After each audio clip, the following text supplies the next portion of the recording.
भारतीय इतिहास में जो 6ठी शताब्दी ईसा पूर्व का जो भारत था ना, एक महत्वपूर्ण कह सकते हैं कि मोड़ था, जिसे हम द्वितीय शहरीकरण भी कहा जाता है। मतलब 6ठी शताब्दी ईसा पूर्व का जो भारत था उसे हम द्वितीय शहरीकरण के नाम से भी जानते थे। इस समय में 16 महाजनपदों का कह सकते हैं कि उदय हुआ था, और लोहे के व्यापक उपयोग और मगध के उदय और बौद्ध धर्म, जैन धर्म जैसे धार्मिक आंदोलनों द्वारा यह परिभाषित होता है। यानी 6ठी शताब्दी ईसा पूर्व का जो भारत है, यह 16 महाजनपद, लोहे के कह सकते हैं कि व्यापक उपयोग, मगध के उदय और बौद्ध धर्म और जैन धर्म जैसे धार्मिक आंदोलनों द्वारा क्या किया था, जाना जाता है, यानी 6ठी शताब्दी ईसा पूर्व को। तो आज की वीडियो में हम 6ठी शताब्दी ईसा पूर्व के भारत में हम बौद्ध धर्म को देखेंगे, यानी बौद्ध धर्म के बारे में हम यहां पर अच्छे से क्या करेंगे, डिस्कस करेंगे और इससे एक अच्छा सा नोट्स बनाएंगे, ठीक है ना। चलिए सबसे पहले बात करते हैं बौद्ध धर्म। बौद्ध धर्म के संस्थापक कौन थे, सबसे पहले इसको समझना है। बौद्ध धर्म के जो संस्थापक थे वह कौन थे, आपके महात्मा बुद्ध थे। कौन थे, महात्मा बुद्ध, जो कि बचपन में सिद्धार्थ के नाम से जाने जाते थे, महात्मा बुद्ध, ठीक है ना। उनका जन्म लुम्बिनी में हुआ था, ठीक है ना, लुम्बिनी में इनका जन्म होता है। यह एक क्षत्रिय थे। उन्होंने अपना घर द्वार छोड़ करके कह सकते हैं कि सत्य की खोज में वह अपना परिवार छोड़ करके वो निकल जाते हैं, और काफी समय के बाद वह उन्हें ज्ञान की प्राप्ति होती है और वह बुद्ध बन जाते हैं, और उन्होंने बौद्ध धर्म की क्या की, स्थापना की। फिर उन्होंने बौद्ध धर्म की स्थापना की, ठीक है ना। तो इनके बारे में हम यहां पे बात करेंगे, यानी बौद्ध धर्म के बारे में यहां पे हम बात करेंगे, ठीक है ना। तो आइए चलिए हम बात करते हैं सबसे पहले बौद्ध धर्म में क्या क्या चीजें बहुत ही जरूरी हैं। तो पहला जो इसमें कह सकते हैं कि इंपॉर्टेंट टॉपिक है बौद्ध धर्म में, वह है महात्मा बुद्ध का जीवन परिचय, यानी महात्मा बुद्ध के जीवन परिचय को हम यहां पे देखेंगे। देखिए, महात्मा बुद्ध का जन्म ना 563 ईसा पूर्व में हुआ था। कहां पे हुआ था, कपिलवस्तु के समीप में लुम्बिनी ग्राम में हुआ था, यानी कपिलवस्तु जो कि नेपाल में है, ठीक है ना। वहां पे एक लुम्बिनी गांव था, वहां पे इनका जन्म हुआ था महात्मा बुद्ध का, ठीक है ना। और इनके पिता का जो नाम था वो शुद्धोधन था। इनके पिता का नाम शुद्धोधन था और माता का नाम महामाया था, ठीक है ना। इनके जन्म के 7वें दिन ही, यानी जब इनका जन्म हुआ तो जन्म के 7वें दिन ही माता महामाया की क्या हो गई, मृत्यु हो गई। यानी कि इनकी माता जी की मृत्यु हो जाती है इनके जन्म के 7वें दिन, ठीक है ना।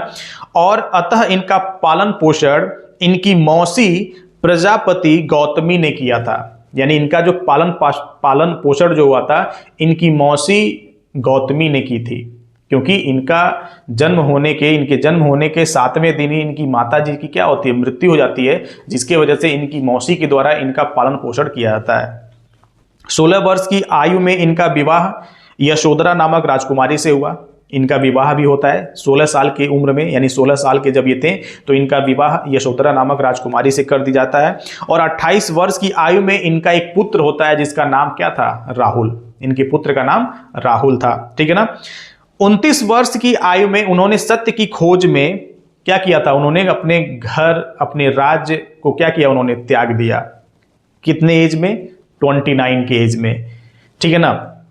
और 35 वर्ष की आयु में वे गया, यानी बिहार के उर्वेला, ध्यान समझिएगा इसको, उर्वेला नामक स्थान पर पीपल वृक्ष के नीचे बैसाख पूर्णिमा की रात्रि में कह सकते हैं कि यहां पर उन्होंने समाधि ली, और उसके बाद कह सकते हैं उनको ज्ञान की प्राप्ति हुई।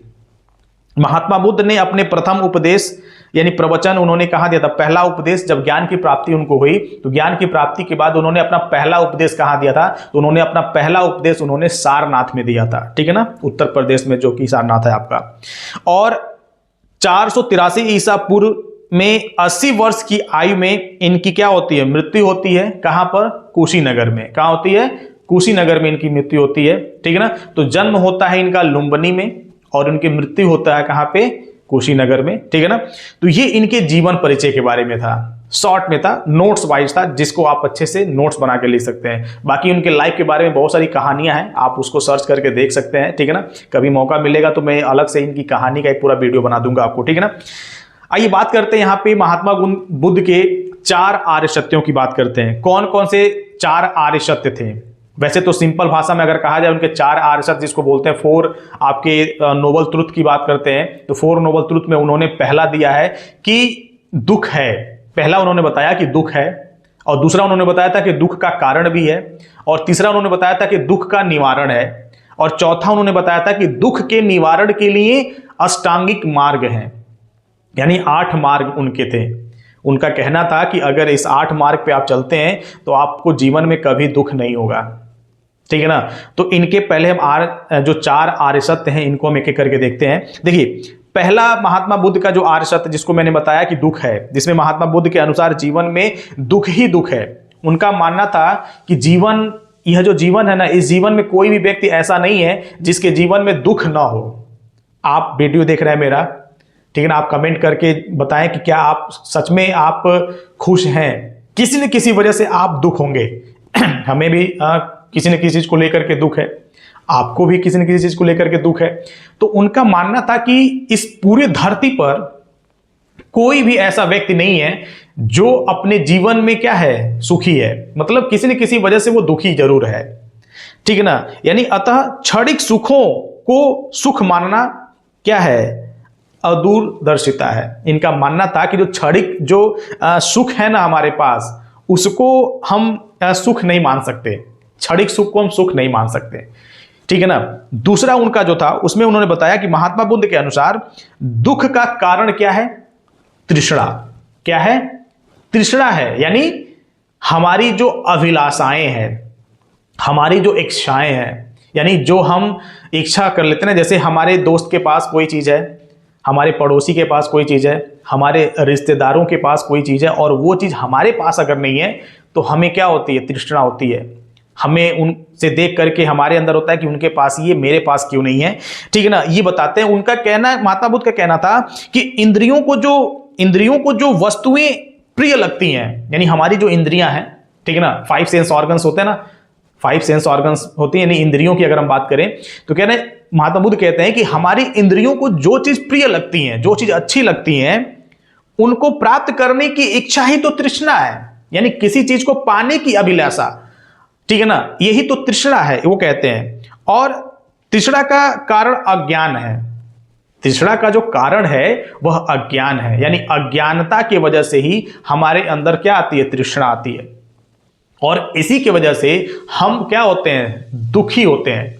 यानी हमारे जीवन में दुखी होने का सबसे बड़ा कारण क्या है, तृष्णा ही है, यानी हमारी अभिलाषाएं ही हैं। हमारी कह सकते हैं कि जैसे क्या है कि हमारे पास साइकिल है, और साइकिल से हम कुछ क्षणिक क्या होते हैं, खुश तो होते हैं कि हमारे पास साइकिल है, लेकिन कुछ दिन बाद क्या होती है, हमारी इच्छाएं, हमारी अभिलाषाएं, हमारी तृष्णाएं क्या होती हैं, बढ़ती हैं, और हम सोचते हैं कि काश हमारे पास एक मोटरसाइकिल होता है, और यही मोटरसाइकिल जो हमारी इच्छा बन जाती है, और यह हमारे दुख का क्या बन जाता है, कारण बन जाता है। अब उसको प्राप्त करने के लिए हम क्या करते हैं, दिन रात परिश्रम करते हैं, हम इधर उधर भटकते हैं, और एक समय आता है कि वह भी हमें मिल जाता है, एक समय आता है कि वह भी हमें मिल जाता है, लेकिन मिलने के बाद हमारी जो तृष्णा है, हमारी जो अभिलाषा है, हमारी जो इच्छा है, वो यहां पर नहीं खत्म होती।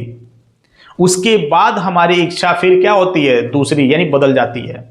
यानी जीवन में एक चीज प्राप्त करने के बाद दूसरे चीज की तरफ हमारा दिमाग, यानी हमारी इंद्रियां क्या होती हैं, कन्वर्ट हो जाती हैं, उसके तरफ आकर्षित हो जाती हैं, और इसी वजह से मनुष्य क्या होता है, हमेशा दुख रहता है, यानी दुखी रहता है, खुश नहीं हो पाता है अपने जीवन में। तो महात्मा बुद्ध ये बताते हैं, पहला उन्होंने बताया कि दुख है, और दूसरा उन्होंने बताया कि दुख का कारण तृष्णा है, यानी दुख का कारण क्या है, हमारी अभिलाषा, हमारी इच्छाएं हैं। और तीसरा उन्होंने बताया कि उन्होंने कहा कि दुखों से मुक्त होने के लिए उसके कारण का निवारण आवश्यक है। अगर आप दुखी हैं तो किस कारण से आप दुखी हैं उसका निवारण करना सबसे बड़ी क्या है, जरूरत है। अगर आपके पास कोई दुख है तो दुख का निवारण आप ढूंढिए, किस कारण से आप दुखी हैं, उस चीज को प्राप्त करके अपने दुखों को क्या करिए, दूर करिए। और अतः तृष्णा पर विजय प्राप्त करने से दुखों से मुक्ति प्राप्त की जा सकती है, यानी अपनी इच्छाओं पे अगर आप क्या पाते हैं, विजय पा जाते हैं, ठीक है ना, तो आप क्या कर सकते हैं, आप दुखों पर, आप कह सकते हैं दुखों से मुक्ति पर आप विजय पा सकते हैं। यानी संतोषम परमो धनम कह सकते हैं, यानी संतोष, यानी कह सकते हैं कि अगर आप संतोष करते हैं, संतोष से बड़ा कोई धन नहीं है, यानी संतोष करना चाहिए। यानी अगर आप देख रहे हैं कि आपके पड़ोसी के पास, अगर आपके कह सकते हैं कि रिश्तेदारों के पास, अगर आप में से किसी की, मतलब जिसको भी आप देख करके आपके अंदर जो तृष्णा जगी है, उसके ऊपर अगर आपको विजय पाना है तो आपको संतोष रखना पड़ेगा, समय पे आपको छोड़ना पड़ेगा, कठिन परिश्रम करिए, वो समय के साथ आपको मिल जाएगा। लेकिन अगर अपने कह सकते हैं कि तिछड़ा पर अगर आप विजय प्राप्त कर लेते हैं, अपनी इच्छा पर आप अगर विजय प्राप्त कर लेते हैं, तो आप जीवन में दुखों की कह सकते हैं कि मुक्ति पर आप विजय पा लेंगे। उनका मानना था, महात्मा बुद्ध का मानना था, और ये सत्य भी है, ठीक है ना।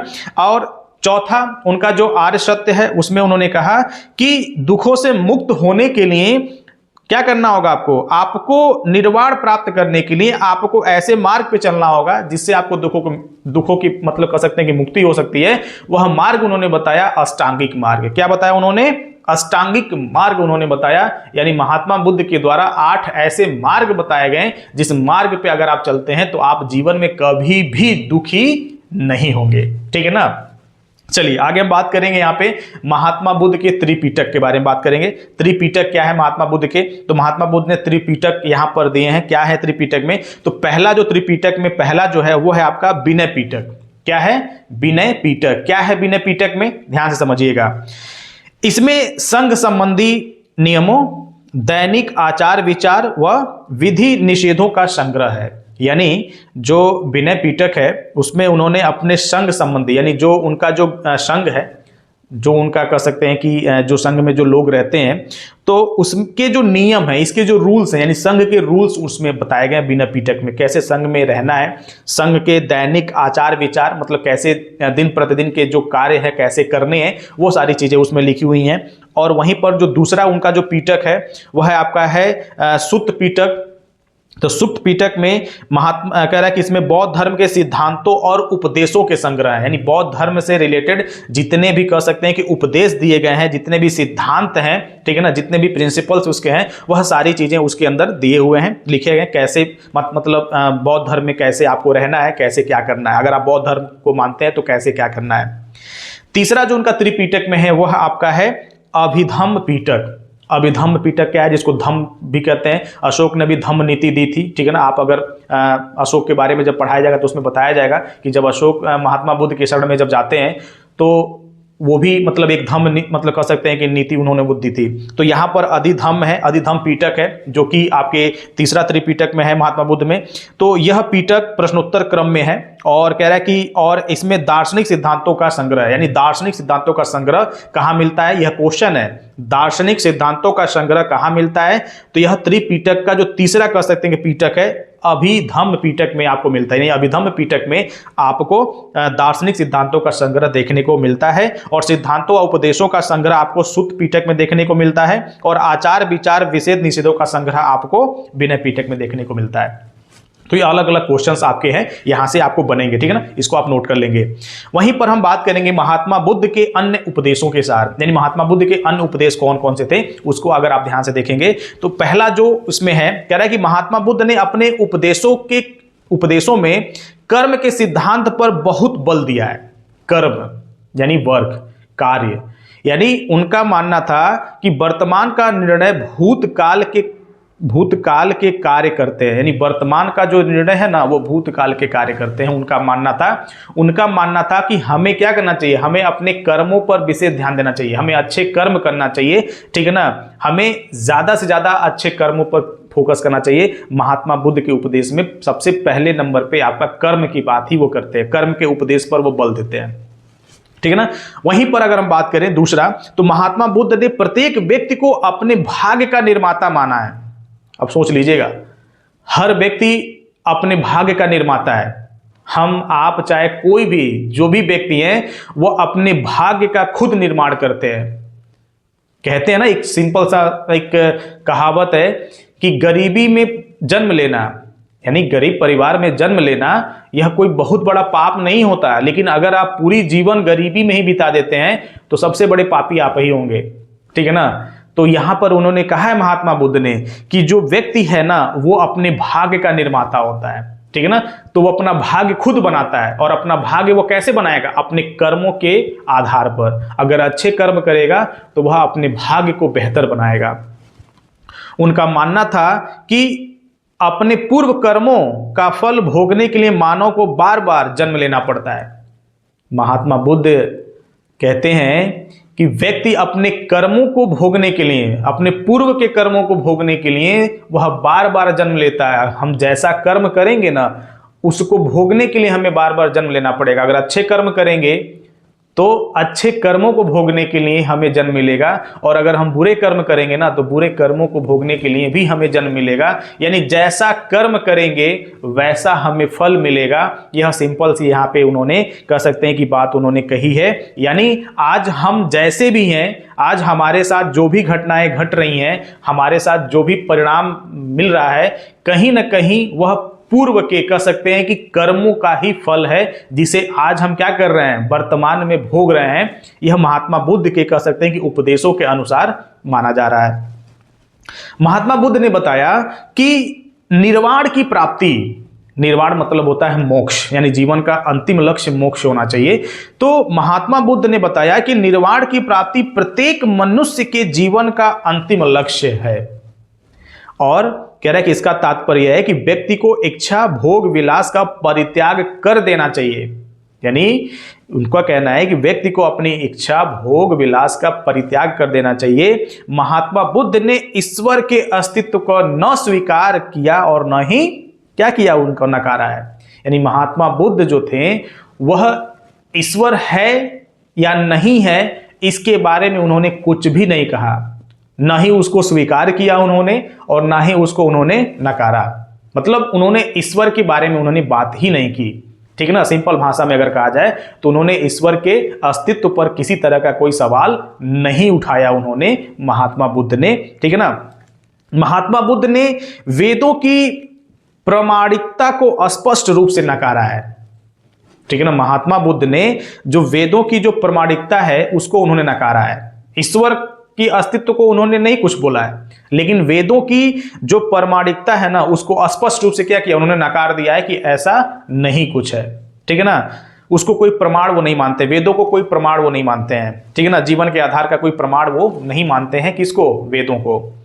महात्मा बुद्ध समाज में ऊंच नीच के कट्टर विरोधी थे। यानी समाज में जो कह सकते हैं कि छुआछूत ऊंच नीच का जो भेदभाव चल रहा था उस समय या चलता है, उसको वो बिल्कुल भी नहीं मानते। यानी महात्मा बुद्ध के द्वारा कोई भी व्यक्ति ऊंच नीच जाति भेदभाव में नहीं आता है। यानी उनके नजर में सभी व्यक्ति एक समान थे, ठीक है ना। अब इसमें जो सबसे इंपॉर्टेंट है वह है आपके बौद्ध महासंगीतियाँ। यानी बौद्ध के जो महासंगीतियाँ हैं उसमें आपके 4 महासंगति है। इसमें आपका बौद्ध प्रथम बौद्ध संगति, द्वितीय बौद्ध संगति, तृतीय और चतुर्थ, यानी 4 बौद्ध संगति हैं, ठीक है ना। काफी इंपॉर्टेंट है कौन सी संगीति किस समय में किस स्थल से किस शासक और किस संगीति अध्यक्ष के द्वारा हुआ था, इसको आप एक एक करके देखेंगे और नोट करेंगे अपनी कॉपी में। देखिए प्रथम जो बौद्ध संगीति है उसका जो समय है वो है 483 ईसा पूर्व, यानी 483 ईसा पूर्व, और इसका जो स्थल है वो सप्तपर्णी गुफा जो कि राजगृह बिहार में है, ठीक है ना। और उसके जो शासक थे वो अजातशत्रु, ठीक है ना, हर्यक वंश के थे ये। और इसके जो संगति के जो अध्यक्ष थे वह थे आपके महाकश्यप थे, ठीक है ना। और द्वितीय बौद्ध संगति जो थी आपकी वो 383 ईसा पूर्व 383 ईसा पूर्व में थी, जो कि चुलबग वैशाली बिहार में था आपका स्थल इसका।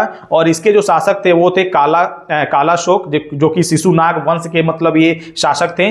और इसके जो अध्यक्ष थे वो थे आपके साब कमीर, ठीक है ना, साब कमीर थे।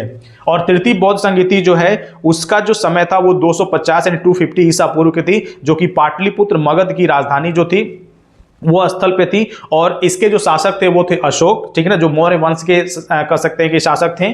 और इसके जो इस संगीति के जो अध्यक्ष थे वो थे आपके मोगलिप्त तिस, ठीक है ना, ये थे आपके। और चतुर्थ बौद्ध संगीति जो है वो आपका 72 ईसा पूर्व की है। और यह आपके स्थल कुंडल वन और जो कि कश्मीर वाले हिस्से में है आपका, ठीक है ना। और इसके शासक जो थे वो कनिष्क थे जो कि कुषाण वंश के शासक थे। और इसके जो संगति के जो अध्यक्ष थे वह थे आपके वसुमित्र। ये जितने भी आपने अभी कह सकते हैं कि आपने सारे नोट्स जो आपने देखा ये आपके बौद्ध धर्म का था, जो कि 6ठी शताब्दी ईसा पूर्व के कह सकते हैं कि धार्मिक आंदोलनों में से एक कह सकते हैं कि बौद्ध धर्म था। नेक्स्ट वीडियो में हम जैन धर्म की बात करेंगे, ठीक है ना, जैन धर्म की बात करेंगे। जैन धर्म की मतलब क्या क्या मतलब महासंगतियां, मतलब उनके भी मतलब जीवन परिचय के बारे में, उनके संस्थापक के बारे में, मतलब सब कुछ इसमें डिस्कस करेंगे जैन धर्म के बारे में। तो वीडियो कैसी लगी कमेंट करके जरूर आप बताएं, और यूपी टेट की तैयारी करने के लिए चैनल को आप सब्सक्राइब कर लें, अपने दोस्तों को शेयर करें, अपने दोस्तों को सजेस्ट करें, ठीक है ना, और चैनल के साथ जुड़ करके तैयारी अपनी बेहतर बनाएं। ठीक है, धन्यवाद।